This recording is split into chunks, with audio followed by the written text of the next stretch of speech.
Hello, my beading friends. This is RB Jules coming to you from STO Handmade Jewelry and Craft Corner. Today's title says it best, starting over at 50. Um, I'm 53 years old, and I basically started my life over approximately 2 years ago. And I've been designing and handcrafting art jewelry next year, going on for 25 years. But there were a lot of obstacles in my way. There were a lot of people in my way. We're going to see how much of these are going to be earrings. We'll see how much of them we'll get done in this video. That actually, y'all know I do it on the back. But I will let you see what it looked like on the front. There were a lot of obstacles in my way in my jewelry as a handcrafted jewelry design artist. There were a lot of people who did not want to see me succeed. They did everything possible to try to hinder me from family, friends, and a person that I was in a toxic relationship with for 22 years, and that ended 2 years ago. And a lot has been changing since one of my parents passed away. I've been adjusting to a lot of that, and I've taken the time to start working on my mental health, which is part of my healing process. And I have to say that me continuously designing and handcrafting art jewelry and doing what I could do helped me along the way. I never stopped designing and handcrafting jewelry. I continue to do things like participate in fashion shows, jewelry shows, participated in competitions. All the while, people were saying and doing one thing after another, trying to, sorry if I keep getting out of frame, to hinder me from doing something that, to utilize a gift that the Most High God gave me. I even received a lot of ridicule, that what I'm doing isn't a real job. I need to get a real job. And all the while, if they could have gotten free jewelry from me, they would take it. They didn't help promote it. It was often one roadblock after the other. And then there were people who knew that I had gifts and talents, and they would try and use me and use my gifts and talents to their benefit. And it did work. It did happen because I wasn't, mentally prepared to create boundaries so that people wouldn't use my gifts and talents, or they wouldn't try to do things to bring me down. I didn't know anything about red flags. When you see the toxicity in people and feeling like that, you have to deal with it. And because I didn't know what those things were, I tolerated way too much from too many people for a long time. All the while, I still kept designing and handcrafting art jewelry. I went to school for it. I kept and that's just to get my credentials, not because I needed to learn how. I was gifted with it, and I learned over time that I was gifted. God showed me through, different situations that I was gifted, and it was shocking. Um, I didn't know that I had that ability. And the thing is, when you're dealing with toxic people, you don't know what you are capable of doing. I don't care if it's your parents, other family members, your children, being in a toxic relationship, being in a toxic work environment. You just don't know what your capabilities are. And I do have to say that I was blessed to be around positive people in, different situations that helped me to understand that regardless of how people may do things and how people may act, to continue on, because that is your gift, that is your talent, whether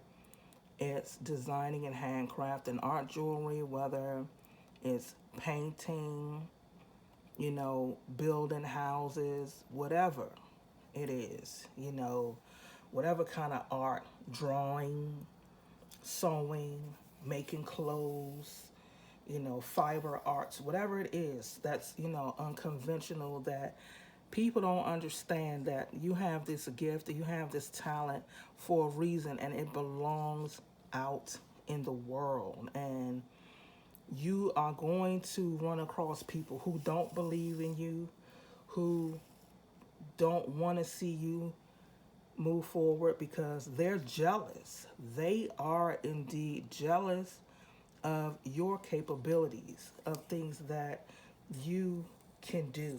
Don't ever let anybody tell you that you can't, because you can. I don't care how old you are.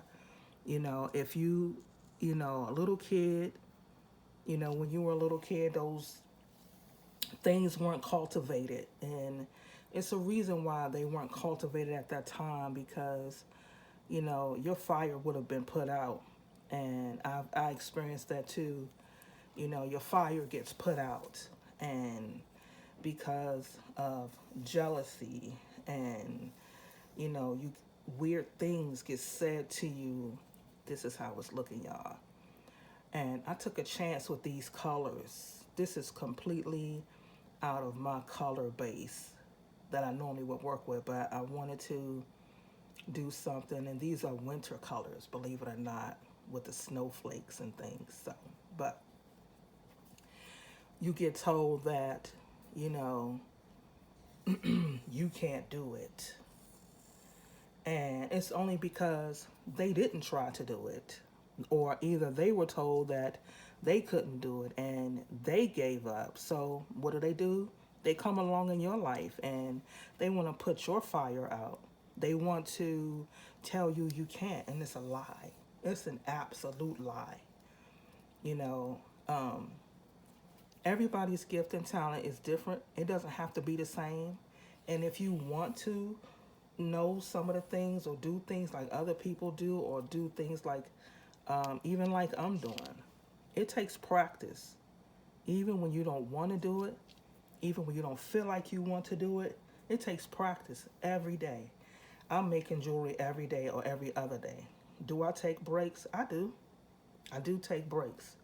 But when when I'm taking those breaks, I'm still doing something to feed me creatively, even if I'm watching videos or, you know, taking walks and looking at things that inspire me, and, or I'm doing something else that's fun or happy, and then I go back to it, because being a handcrafted jewelry design artist is my first love in terms of creative arts.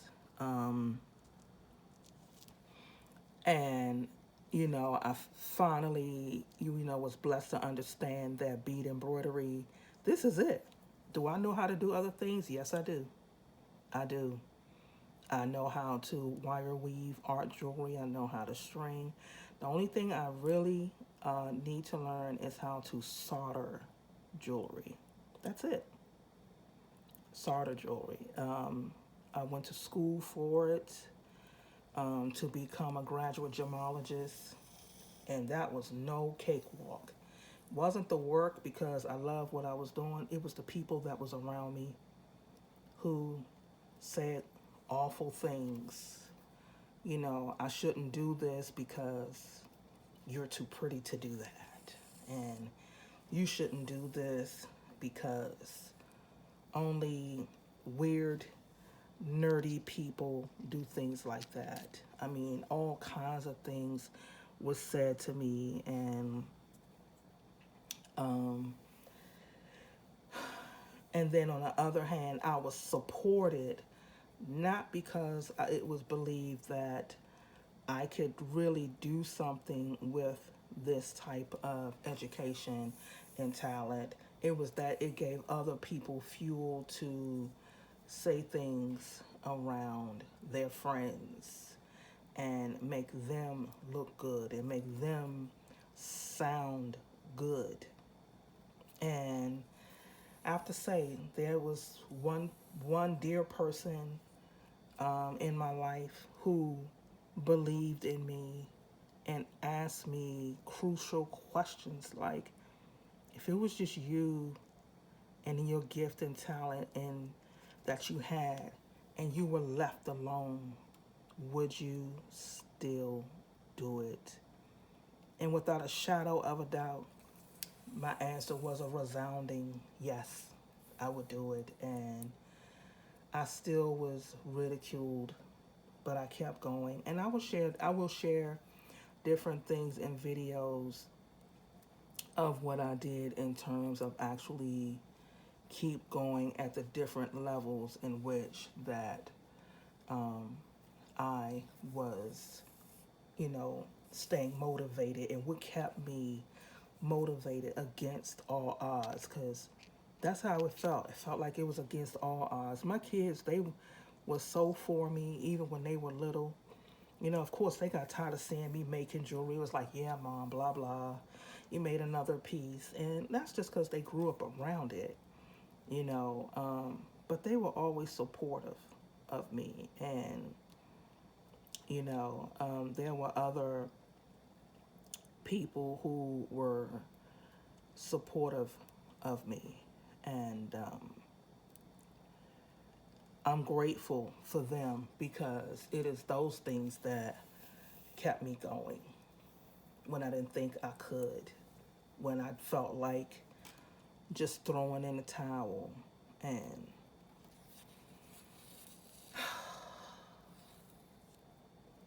it was tough. It was very tough. But I kept going. I would, go to museums and get inspiration and read books, all kinds of stuff that has led me to this point in my life. Next year will be 20 years that I've been designing and handcrafting art jewelry. And I was like, well, it's time to share with others how I got here and teach a few things. And that's why, I'm here on YouTube. I've had this channel for a while because I didn't know what I was supposed to do with this channel. And then I got connected with another YouTuber who was a clay artist. And I really admired her. And when I got really connected with her, you know, I did learn some things. I would be lying if I said I didn't learn some things. I either learned what to do or learned what not to do, or it drove me to try something different. So the way she taught clay, polymer clay, it really helped me to move forward and really, really try. And I'm a polymer clay artist as well. I know how to make clay canes and use them. That's how I make my cabochons. And so, but everybody that you meet on YouTube or you meet in the cyber world, sometimes they should stay in the cyber world. But you don't know that until you encounter them. And when I really encountered her on a different level is when I realized that I should have just watched her videos and not connected with her because I found out she was a different type of person. Let me be careful. We're getting closer on this one than I did on the other one. This turned out so pretty. And so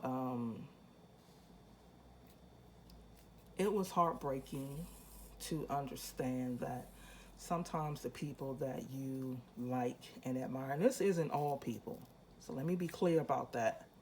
It isn't all people. But when it does happen and you realize that the person you really like and admire, they're not who you thought they were. And it teaches you that some people in the cyber world, and I've seen many videos on this, that people are not who you think they are. And my association with her became greater during the time when my dad passed.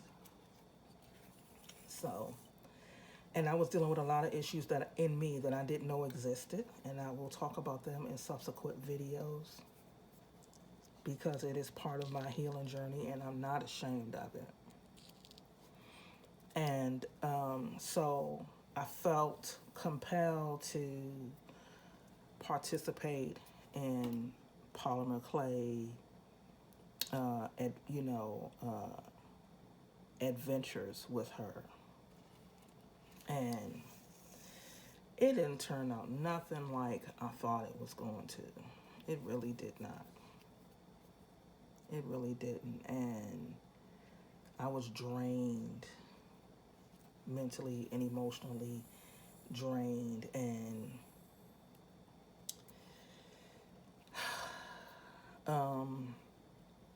again, my talents and gifts were being used for her benefit. And at first I didn't see it that way, but it was, because I didn't get paid for it.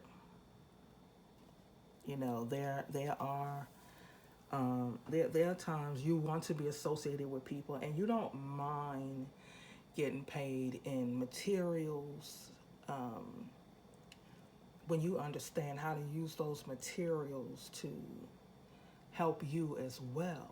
Because it should never be a one-sided situation when, excuse me, you are helping someone and they're benefiting from your gifts and talents and you aren't. So, and that's how it was. And I just saw things that I didn't like, so I left.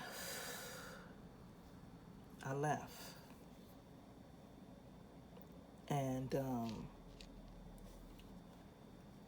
but it did take me to other opportunities, other paid opportunities. So that was a good thing from that because it did give me the wherewithal to not just stick with her, but to allow myself to get exposed to other positive people who saw what I was doing and they truly believed in what I was doing and my worth, and my tutorials got published in magazines. So sometimes even when you deal with toxic people, good things do come out of it. But you have to keep going for those types of things to happen and not give up. And sometimes it's hard to not give up when it seems like everything and everyone is against you But it was because I kept designing and handcrafting art jewelry, and at that time working with polymer clay, um, that kept me going, because it was, for me, it's art. I love making art and I do sell it, but it also it is, not was, it is healing to me. It is healing to me. And it keeps me going. It definitely keeps me going. And, you know,